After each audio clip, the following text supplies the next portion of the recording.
तो good afternoon, क्या हाल है बच्चों आप सभी के? क्या पढ़ रहे हैं बेटा? हिस्ट्री पढ़ रहे हैं अपना, है ना? आर्ट सब्जेक्ट है, उसका हिस्ट्री सब्जेक्ट पढ़ रहे हैं। और हमने क्या कर लिया है, हमने कर ये लिया है बेटा, हमने हिस्ट्री को पढ़ना स्टार्ट कर दिया, पहला चैप्टर उठा लिया है, ठीक है ना? और उस पहले चैप्टर में बहुत सारी चीजें समझ ली। उस पहले चैप्टर में हमने क्या कर लिया, बहुत सारी चीजें समझ ली। पहले तो ये बता दो आवाज आ रही है, पहले तो ये बता दो जरा आवाज आ रही है? एक बात हम सब करके बता दो, जो भी बच्चा लाइव है, जिससे मैं आगे कंटिन्यू करूं। और कल हमने क्या समझा था ये भी पता होगा, मेसोपोटामिया की सभ्यता देख रहे थे हम। किसकी सभ्यता? मेसोपोटामिया की सभ्यता देख रहे थे। तो मेसोपोटामिया सभ्यता क्या है? मेसोपोटामिया कौन कौन सी नदियों के किनारे स्थित है, नदियां कौन कौन सी हैं, मेसोपोटामिया क्यों प्रसिद्ध है, ठीक, मेसोपोटामिया क्यों प्रसिद्ध है। उसके अलावा मेसोपोटामिया की भाषा क्या है, उसके अलावा मेसोपोटामिया की भाषा क्या है, ठीक है ना? मेसोपोटामिया की भौगोलिक स्थिति क्या है, ठीक, मेसोपोटामिया की भौगोलिक स्थिति क्या है, ये चीज समझ ली थी हमने। और फिर बची हुई चीज हम आज समझेंगे, ठीक। तो कल हमने क्या देखा था, मेसोपोटामिया की भौगोलिक स्थिति क्या है, मेसोपोटामिया जो है उसकी भौगोलिक स्थिति क्या है। तो भौगोलिक स्थिति को हमने देखा था कि दजला फरात नदी के किनारे, ठीक, कौन सी नदी किनारे? दजला फरात नदी के किनारे है ना? आसपास कौन कौन से देश हैं? ईरान है, अरबी रेगिस्तान है, काला सागर है, तुर्की है, कैस्पियन सागर है। ये सारी चीजें हमने क्या करी थी बेटा, ये सारी चीजें हमने समझी थी, ये सारी की सारी चीजें हमने समझ ली थी। क्लियर हुआ? चलो अब हम आगे देखेंगे। हाँ, ये क्या लिखा है भैया, ये समझा था क्या हमने, ये चीज समझी थी क्या हमने? बिल्कुल समझी थी सर। क्या लिखा है? वर्तमान क्षेत्र कहाँ है? मेसोपोटामिया, ये भी बता दिया। वर्तमान क्षेत्र में कहाँ है? इराक गणराज्य का हिस्सा है। ये वर्तमान क्षेत्र में किसका हिस्सा है बेटा? इराक गणराज्य का हिस्सा है। इराक भौगोलिक विविधताओं से भरा, ठीक है। इसके शहरीकृत दक्षिणी भाग को क्या बोलते हैं? मेसोपोटामिया का जो शहरीकृत दक्षिणी भाग है उसे सुमेर और अक्काद कहा जाता है। इसके बाद में इस भाग को बेबीलोन का प्रभाव बढ़ा तो इसे क्या कहने लगे बेटा? बेबीलोनिया कहने लगे। पहले से क्या बोला जाता था? इस क्षेत्र को वर्तमान समय में, ये क्षेत्र वर्तमान समय में कहा है बेटा? इराक गणराज्य का हिस्सा है। इराक गणराज्य का हिस्सा है। ये क्षेत्र भौगोलिक विविधताओं से भरा हुआ है। इसके शहरीकृत दक्षिणी भाग को सुमेर और अक्काद भी कहा जाता है, ठीक है। और बाद में इस पर बेबीलोन का प्रभाव बढ़ा तो इसे किस नाम से जाना जाने लगा बेटा? बेबीलोनिया के नाम से कहा जाने लगा, ठीक। इसके उत्तरी भाग को असीरियाई कब्जा होने के कारण असीरियाई भी कहा जाने लगा। इसका जो उत्तरी भाग था उस पर किसका कब्जा हो गया? सीरिया का, तो इसे क्या बोलने लगे? असीरिया बोलने लगे। और मेसोपोटामिया की सभ्यता में उरुक और मारी जैसे शहर प्रसिद्ध थे। तो ये सारी चीजें हमने कल समझ ली थी। अब हम इसके आगे आज कंटिन्यू करते हैं। अब हमें क्या देखना है, जो मेसोपोटामिया है उसका पूर्वी भाग, पूर्वोत्तर भाग, दक्षिणी भाग, उत्तरी भाग, ये सारी चीजें कैसे लोग काम कर रहे थे, कौन कौन से क्षेत्र थे, है ना? कौन कौन से उन क्षेत्रों को समझना है। तो सबसे पहले हम समझेंगे बेटा क्या? मेसोपोटामिया का पूर्वोत्तर भाग, मेसोपोटामिया का पूर्वोत्तर भाग। अब इसको थोड़ा सा जूम करते हैं और समझते हैं क्या, ये इसको थोड़ा सा जूम करते हैं तो समझते हैं, क्या समझते हैं। ये कौन सी नदी बेटा आपकी, कौन सी नदी है? ये आपकी दजला नदी। और दूसरी बेटा आपकी कौन सी? फरात नदी। ये आपकी कौन सी बेटा? दजला नदी। और दूसरी कौन सी बेटा? आपकी फरात नदी है। दजला और फरात। अब इसमें क्या देख रहे हो आप? दजला जो फरात नदी है इसके आसपास के क्षेत्र, जैसे ये जो मेसोपोटामिया की सभ्यता है। अब हमें क्या देखना है, इसके पूर्वोत्तर कौन सा क्षेत्र है? हमें क्या देखना है बेटा? ये जो क्षेत्र है इसके पूर्वोत्तर में कौन सा क्षेत्र है ना? इसके पश्चिम में कौन सा क्षेत्र है?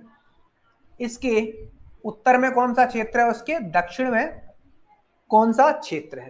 पूर्व में कौन सा क्षेत्र है, पश्चिम में कौन सा क्षेत्र है, उत्तर में कौन सा क्षेत्र है और दक्षिण में कौन सा क्षेत्र है, हमें ये समझना है।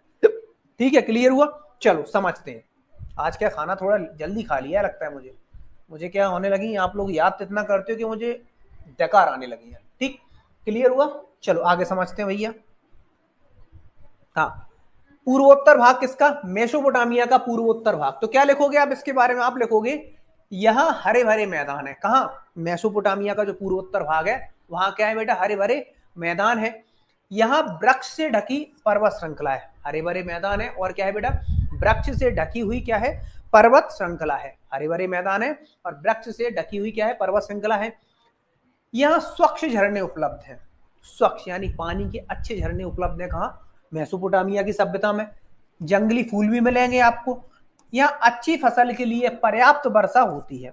और इस जगह अच्छी फसल के लिए क्या होती है, पर्याप्त वर्षा भी होती है। क्लियर हुआ।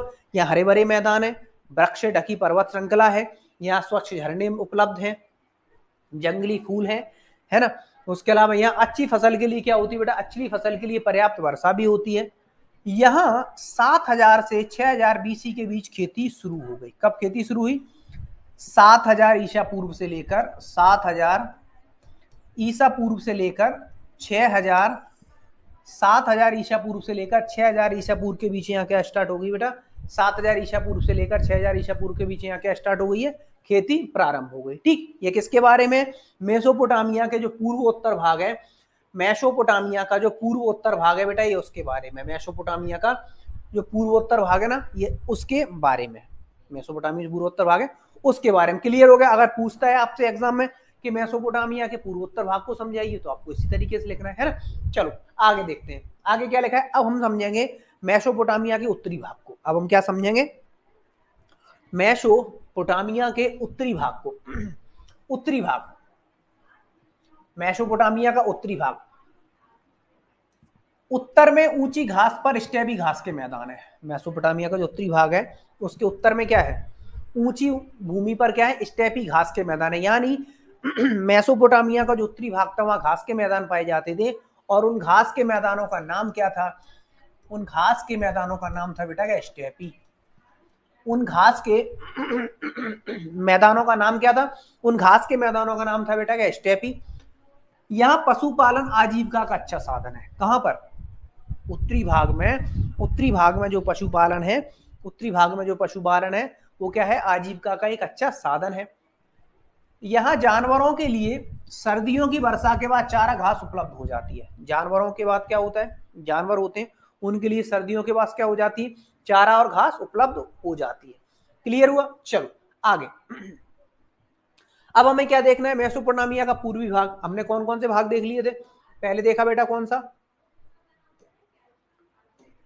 पहले देखा हमने कौन सा भाग, पूर्वोत्तर भाग। अब पूर्वोत्तर का अर्थ क्या होता है, देखो ये दशाओं का ज्ञान आपको हो, दिशाओं का ज्ञान होगा आपको। ये आपकी उत्तर दिशा, ये बेटा आपकी दक्षिण दिशा, ये है पूर्वी दिशा, और ये कौन सी दिशा है बेटा आपकी, ये दिशा है आपकी पश्चिमी दिशा। उत्तर, दक्षिण, पूर्व और पश्चिम। अगर मैं बोलूं पूर्वोत्तर भाग यानी पूरब और उत्तर की दिशा है, तो ये कौन सी हो जाएगी बेटा आपकी, ये पूरब और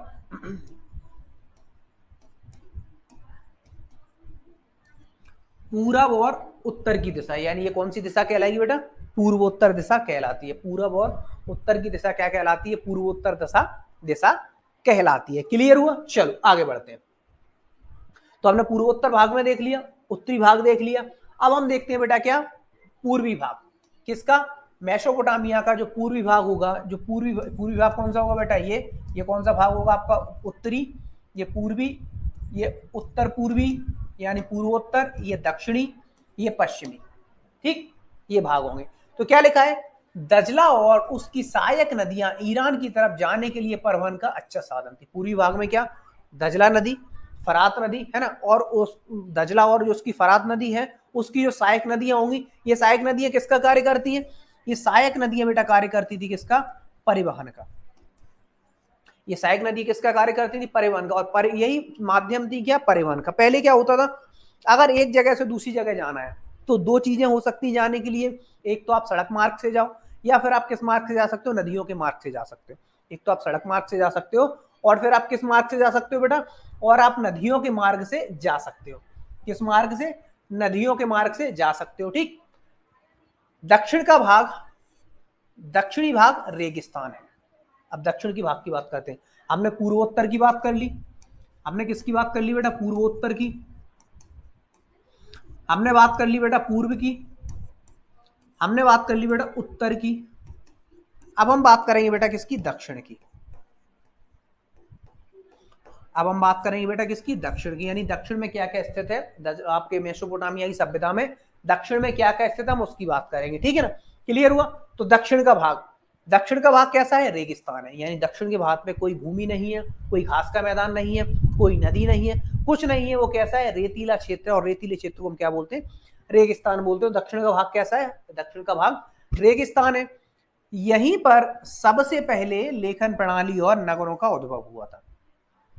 इसी जगह क्या हुआ था, इसी जगह सबसे पहले हुआ था लेखन प्रणाली और नगरों का क्या हुआ था बेटा, यहाँ उद्भव हुआ था। लेखन प्रणाली का और नगरों का यहाँ क्या हुआ था बेटा, उद्भव हुआ था। और यहाँ क्या उपलब्ध है, उपजाऊ भूमि उपलब्ध है।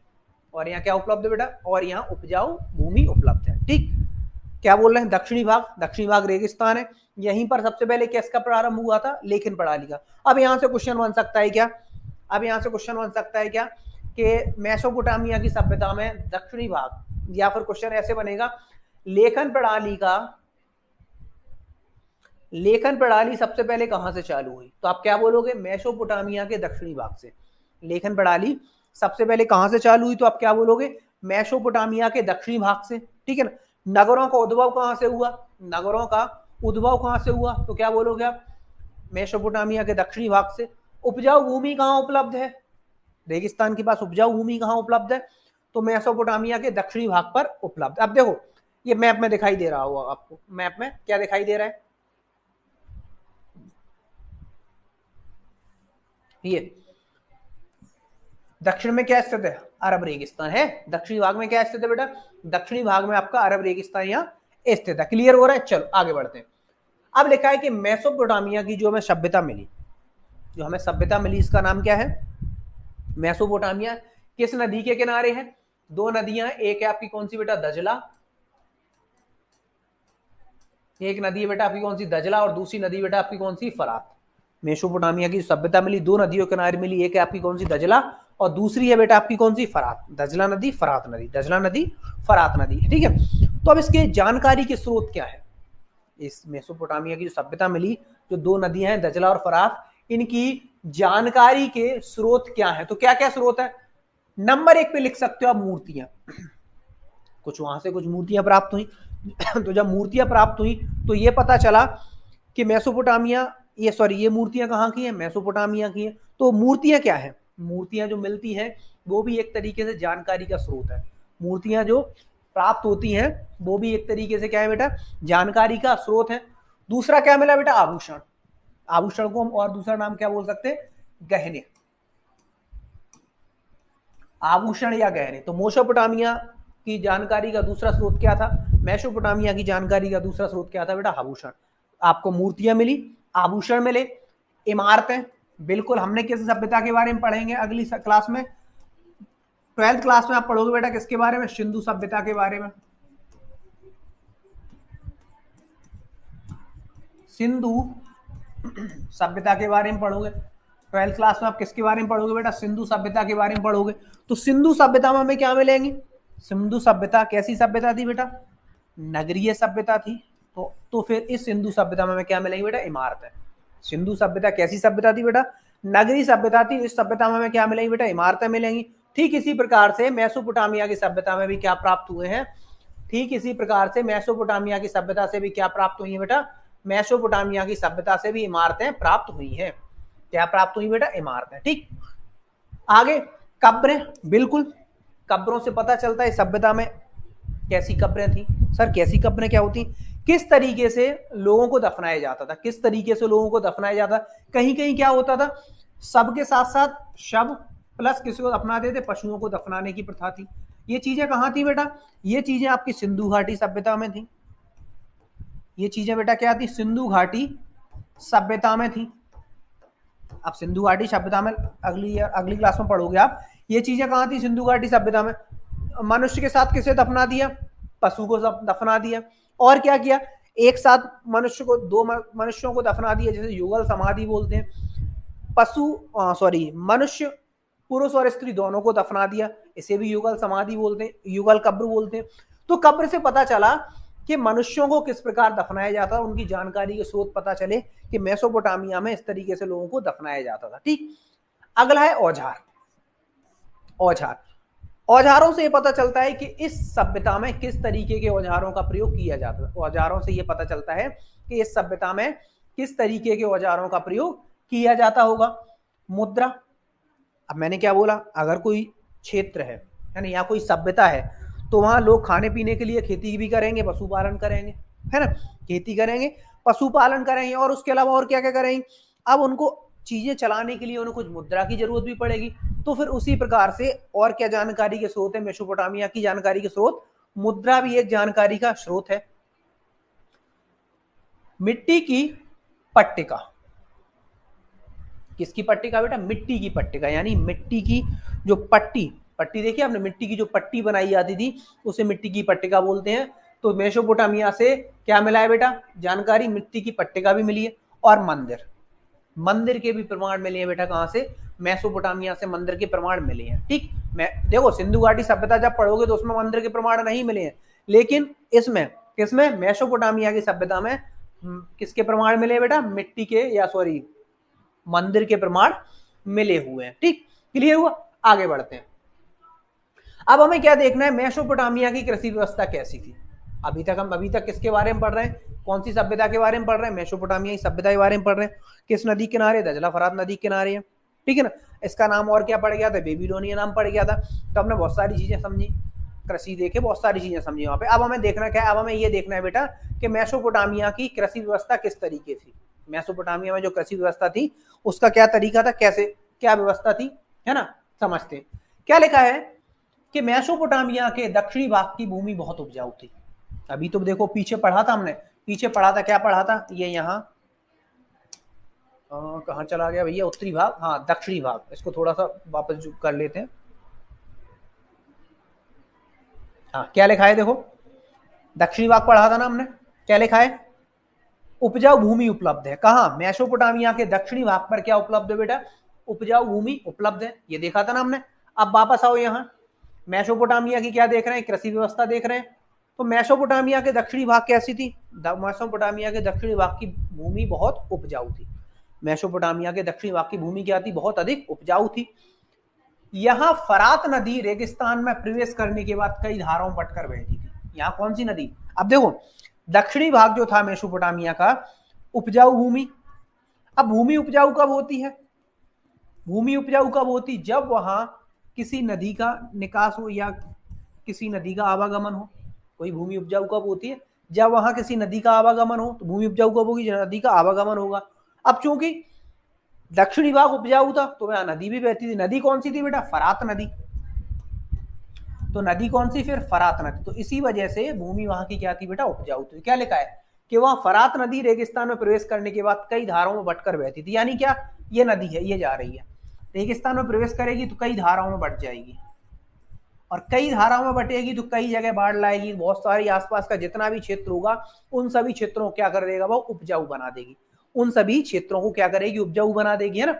इन धाराओं में बाढ़ आ जाने के कारण यह धाराएं सिंचाई के नहरों का काम करती है। वही तो मैंने बताया कि जब कोई नदी कई धाराओं में बट जाएगी, जब कोई नदी क्या होगी? कई धाराओं में बट जाएगी। जब कई धाराओं में बट जाएगी तो फिर क्या होगा? अगर कोई धारा बाढ़ लाएगी, और बाढ़ नदी क्या करती है? जब बाढ़ लाती है तो उसके साथ उपजाऊ मिट्टी आती है। नदी के साथ क्या आती है बेटा? उपजाऊ मिट्टी आती है। इस वजह से क्या होता है? उपजाऊ मिट्टी से क्या होता है?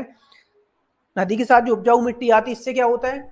ये कृषि के लिए, खेती के लिए बहुत अच्छी होती है ना? उपजाऊ मिट्टी अपने, जो नदी बाढ़ में जो मिट्टी लेकर आती है उसमें बहुत ज्यादा अच्छे पोषक तत्व होते हैं जो खेती के लिए क्या होते हैं? बहुत अच्छे होते हैं।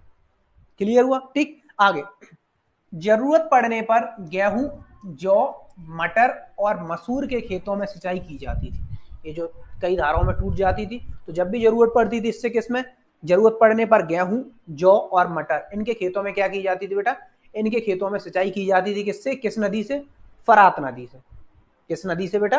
फरात नदी से। फरात नदी से। क्लियर हुआ? तो हमने क्या समझ रहे थे हम कि मेसोपोटामिया की कृषि व्यवस्था क्या थी? तो समझ लिया भैया, कृषि व्यवस्था उपजाऊ भूमि थी।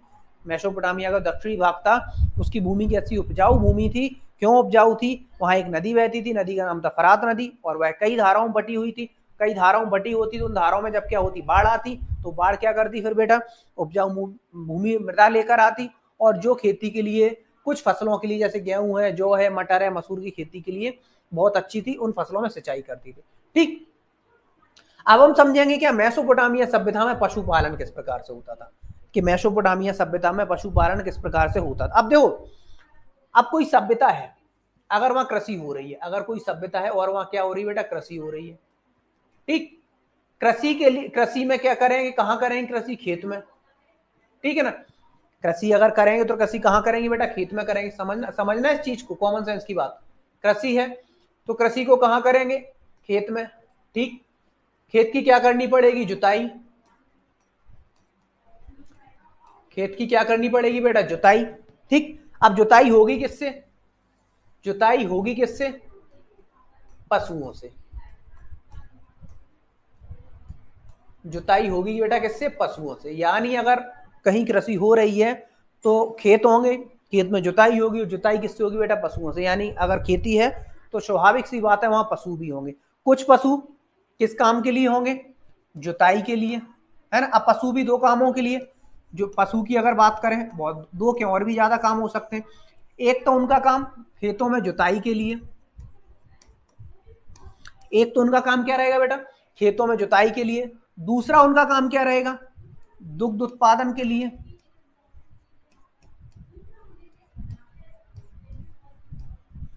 दूसरा कार्य उनका क्या रहेगा बेटा, दुग्ध उत्पादन के लिए। और तीसरा कार्य उनका रहेगा बेटा क्या, मांस के लिए,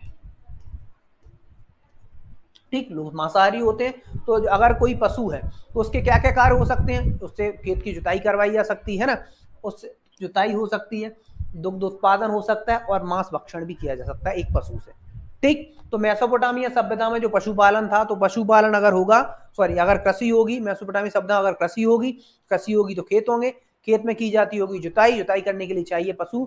दुग्ध उत्पादन होता होगा तो उसके लिए भी चाहिए पशु। अगर मांस खाते हैं तो तब भी चाहिए पशु। यानी पशु बहुत सारे काम होते हैं। तो हम समझते हैं पशुपालन में कौन कौन से पशु पालते थे लोग।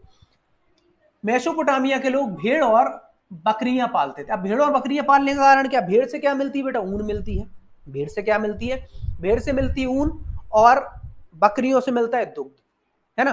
भेड़ से मिलती है ऊन, बकरियों से मिलता है दुग्ध, है ना, दूध। तो फिर जो मेसोपोटामिया के सभ्यता के लोग थे वो क्या करते थे बेटा, भेड़ पालते थे और बकरियां पालते थे। क्या पालते थे, भेड़ पालते थे और बकरियां पालते थे। यहाँ स्टेपी घास के मैदानों, पूर्वोत्तर मैदानों और पहाड़ों के ढालों में यह पशु पाले जाते थे। अब मन में क्वेश्चन आता, सर ये पशु पालते कहाँ थे, ये पशु पालते थे बेटा घास के मैदानों में। कौन से घास के मैदानों में, स्टेपी घास के मैदानों में। आपसे क्वेश्चन ऑब्जेक्टिव में पूछ सकता है क्या, कि मेसोपोटामिया की सभ्यता में कौन से घास के मैदान पाए जाते हैं। मेसोपोटामिया की सभ्यता में कौन से घास के मैदान पाए जाते हैं, तो आप क्या बोलोगे, स्टेपी घास के मैदान पाए जाते हैं। कौन से घास के मैदान पाए जाते हैं, स्टेपी घास के मैदान पाए जाते हैं। कौन से घास के मैदान, स्टेपी घास के मैदान पाए जाते हैं, ठीक। क्लियर हुआ। जिनसे मांस, दूध और ऊन प्राप्त होता था। बिल्कुल, मैंने क्या बोला, भेड़ और बकरी से क्या प्राप्त होगा बेटा, मांस प्राप्त होगा, बिल्कुल। दूध प्राप्त होगा, बिल्कुल। और भेड़ से क्या प्राप्त होगा, ऊन प्राप्त होगा। यानी ऐसे जानवरों को पाला जाता था जिनसे बहुत सारी चीजें प्राप्त हो। ऐसे जानवरों को पाला जाता था बेटा जिनसे क्या हो, जिनसे बहुत सारी चीजें प्राप्त हो। उसमें मांस भी हो सकता है आपके, है ना। ऐसे जानवरों को पाला जाता है जिनसे बहुत सारी चीजें प्राप्त हो, उसमें उनसे मांस प्राप्त हो जाए, ठीक है। अब भेड़ है, भेड़ से मांस भी प्राप्त होगा, है ना, ऊन प्राप्त होगी, है ना। बकरी है, बकरी से मांस प्राप्त होगा, दूध प्राप्त होगा। तो ऐसे जानवरों को पाला जाता था, ठीक। यहां नदियों में मछलियां भी उपलब्ध थी। बिल्कुल, नदियां हैं तो मछलियां होंगी, नदियां हैं तो मछलियां होंगी। और गर्मियों में खजूर के पेड़ खूब फल देते थे, और खजूर के जो पेड़ थे गर्मियों में वो क्या करते थे बेटा, खूब फल देते थे, ठीक। चलो आगे बढ़ते हैं, आगे बढ़ते हैं। अब क्या देखते हैं आगे, हाँ, मेसोपोटामिया पशुपालन आगे। अब हम समझते हैं किसके बारे में, लेखन कला के बारे में। किसके बारे में, लेखन कला के बारे में। किसके बारे में बेटा, मेसोपोटामिया की लेखन कला के बारे में समझते हैं, ठीक। कि लोग लेखन कला जानते थे या नहीं जानते थे, तो जानते थे किस प्रकार से जानते थे, क्या क्या चीजें थी, ये समझते हैं। क्लियर हुआ। चलो क्या लिखा है, यहाँ के लोग लेखन कला जानते थे। लेखन के लिए लोग मिट्टी की पट्टिका का इस्तेमाल करते थे। मेसोपोटामिया के जो लोग थे वो लेखन कला जानते थे, और लेखन कला के लिए वो किसका प्रयोग करते थे, मिट्टी की पट्टिका, यानी मिट्टी की पट्टी बना लेते थे, उस पर कलर से लिखते थे। उस पर कलर से क्या करते थे, उस पर कलर से लिखा करते थे, ठीक।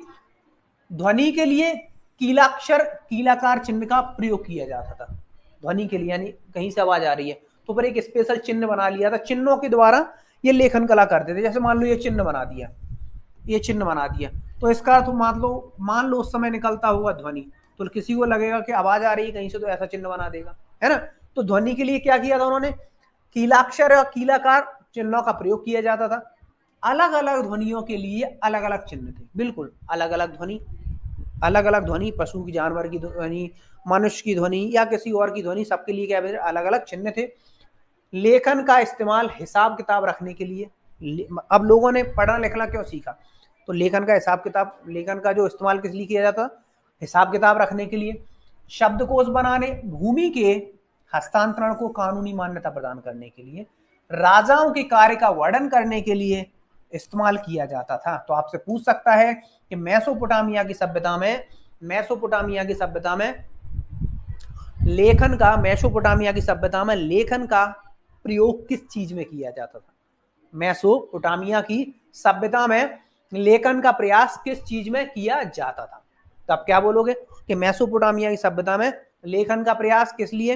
हिसाब किताब रखने के लिए, ठीक है, हिसाब किताब रखने के लिए, शब्दकोश बनाने के लिए, ठीक है, भूमि के हस्तांतरण को कानूनी मान्यता प्रदान करने के लिए, हिसाब किताब रखने के लिए, है ना, और शब्दकोश बनाने के लिए यानी डिक्शनरी बनाने के लिए, और भूमि के इस्तेमाल का हिसाब किताब रखने के लिए, राजाओं के कार्यों का वर्णन करने के लिए, राजाओं के जो कार्य होते हैं उनका वर्णन करने के लिए भी, उनका वर्णन करने के लिए भी किसका प्रयोग होता था बेटा? लेखन का प्रयोग होता था, है ना। इन सब के लिए लेखन का प्रयोग किया जाता था। आगे, मेसोपोटामिया के लिपिक को सैकड़ों चिन्ह सीखने पड़ते थे और उन्हें गीली पिट्टी पर उसके सूखने के पहले ही लिखना होता था। जो मेसोपोटामिया के जो लेखक थे उन्हें बहुत सारे चित्र सीखने पड़ते थे, जैसे हर चित्र का मतलब अलग होता था। मेसोपोटामिया के जो लेखक थे उन्हें बहुत सारे चित्र सीखने पड़ते थे और हर चित्र का अलग मतलब था।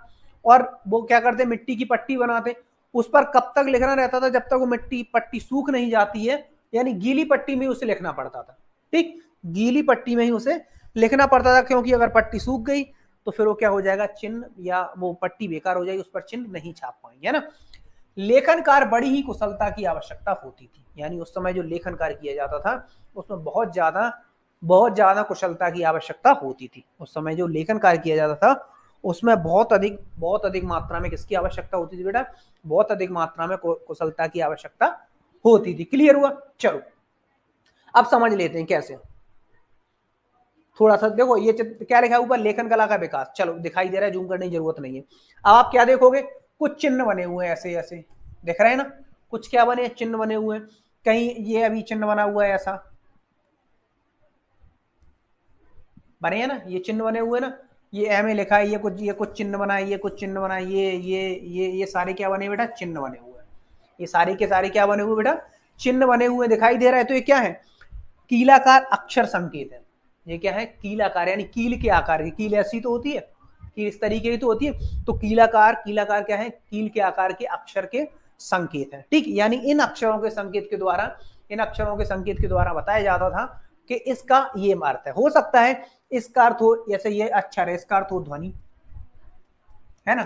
हो सकता है इसका अर्थ हो आग, इसका अर्थ हो पुत्र, या कुछ भी हो सकता है। फॉर एग्जाम्पल बता रहा हूं मैं, उदाहरण के लिए, ठीक है। तो इन अक्षरों से, इन चिन्हों से पता चलता था किसका क्या, किस अक्षर का, किस चिन्ह का क्या महत्व है। ठीक, आगे क्या लिखा है? चिकनी मिट्टी की पट्टिकाएं लगभग प्रत्येक पट्टिका की ऊंचाई 3.5 सेंटीमीटर या उससे कम है। इन पट्टिकाओं पर बने संकेत एवं चित्र। ठीक, अब ये देखो पट्टिका है, दिखाई दे रही पट्टिका आपको? एक पट्टिका है, इस पे क्या बना है बेटा? बैल बना है ना। दूसरी पट्टिका पे कुछ चिन्ह बना है, तीसरी पट्टिका पे अनाज मछली छपी हुई है, चौथी पट्टिका पे बेटा क्या है? संख्या, संख्या और नाव है। ठीक, यानी पट्टिका के माध्यम से, पट्टिका के माध्यम से चीजें दिखाई जा रही हैं। पट्टिका के माध्यम से क्या हो रही है बेटा? पट्टिका के माध्यम से चीजों को दिखाया जा रहा है ना। पट्टिका के माध्यम से क्या किया जा रहा है? चीजों को दिखाया जा रहा है। ठीक, क्लियर हुआ? तो ये सारी चीजें क्या थी? लेखन कला थी।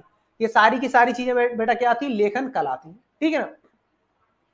एक चिकनी मिट्टी की पट्टिका, दोनों ओर कीलाक्षर लिखी हुई है। एक गणितीय अभ्यास, पट्टिका की अग्रभाग में सबसे ऊपर एक त्रिभुज और उसके आर पार कुछ रेखाएं अंकित हैं। आप देखेंगे मिट्टी को दोबारा अंकित किया गया है। अब ये दिखाई दे रहा है? ये दिखाई दे रहा है ना? क्या दिखाई दे रहा है? ये मिट्टी की पट्टिका पर दबाकर उस पर कुछ क्या किया गया है? चित्र बनाए गए हैं। मिट्टी की जो पट्टिका थी उस पर दबाकर कुछ क्या बनाए गए बेटा? उस पर दबाकर कुछ चित्र बनाए गए। ठीक, क्लियर हुआ? तो इन गीली पट्टिकाओं पर हमेशा, इन गीली पट्टिकाओं का प्रयोग किस वजह से किया जाता था? इन सभी गीली पट्टिकाओं का प्रयोग लेखन कला के लिए किया जाता था। इन सभी गीली पट्टिकाओं का प्रयोग बेटा किस लिए किया जाता था? इन सभी गीली पट्टिकाओं का प्रयोग लेखन कला के लिए किया जाता था। और अच्छे से देख लो, दिख रहा है? इन सभी गीली पट्टिकाओं का प्रयोग क्यों किया जाता था? लेखन कलाओं का इस्तेमाल करने के लिए किया जाता था। क्लियर हुआ? तो हमने क्या समझा आज? हमने आज क्या समझा भैया? हमने आज समझा मेसोपोटामिया के जो क्षेत्र हैं पूर्वोत्तर भाग को समझा, है ना, हमने उत्तरी भाग को समझा, पूर्वी भाग को समझा, ठीक, उसके बाद हमने दक्षिणी भाग को समझा, फिर हमने मेसोपोटामिया की सभ्यता की जानकारी, क्या स्रोत थे, क्या चीजें थी, उन्हें समझा, ठीक, और हमने क्या समझा, हमने मेसोपोटामिया की कृषि सभ्यता देखी, ठीक है ना, कैसी कृषि थी, उपजाऊ भूमि किस वजह से उपजाऊ थी, हमने पशुपालन देखा, है ना, पशुओं में भी कौन कौन से पशु, भेड़ और बकरियां, है ना, इस्तेमाल क्यों होता था, मांस दूध और ऊन के लिए, ठीक, और हमने क्या देखा बेटा, और हमने क्या देखा, हमने लेखन कला देखी, कहाँ की, मेसोपोटामिया की लेखन कला सभ्यता देखी, ठीक, और किस प्रकार तरीके से किया जाता, चिन्ह बनाकर लेखन किया जाता था, कैसे, चिन्ह बनाकर गीली पट्टिका पर लेखन किया जाता था, ये सारी चीजें बेटा हमने क्या कर ली है, ये सारी चीजें देख ली है, ठीक, ये लेखन कला दिखाई दे रही है, ये कुछ पट्टिकाएं हैं, तो यहां तक हमने कंप्लीट कर लिया, अभी और बचा है पट्टिकाओं के बारे में हमें अभी और पढ़ना है, वो हम क्या करेंगे आपके नेक्स्ट लेक्चर में पढ़ेंगे, फिर कालगणना देखेंगे, नेक्स्ट लेक्चर में पढ़ेंगे, फिर क्या करेंगे बेटा, फिर कालगणना देखेंगे। उम्मीद करता हूँ समझने वाली चीजें कुछ ज्यादा नहीं थी, थोड़ी थोड़ी थी, आपको समझ आया होगा, आया है तो बहुत अच्छी बात है, आप बुक ले लेना है, बुक है तो बहुत अच्छी बात है, नहीं है तो उसको परचेस कर लेना, और बुक से एक बार रखकर सामने, इसके पहले बुक को पढ़ना या पहले इस वीडियो को देखना फिर बुक को पढ़ना, आपको बहुत अच्छे से समझ आएगा, सारी चीजें क्लियर हो जाएंगी, ठीक है बेटा, चलो मिलते हैं फिर आपसे आपके अगले लेक्चर में, तब तक के लिए पढ़ते रहिए, मस्त रहिए, बाय बाय।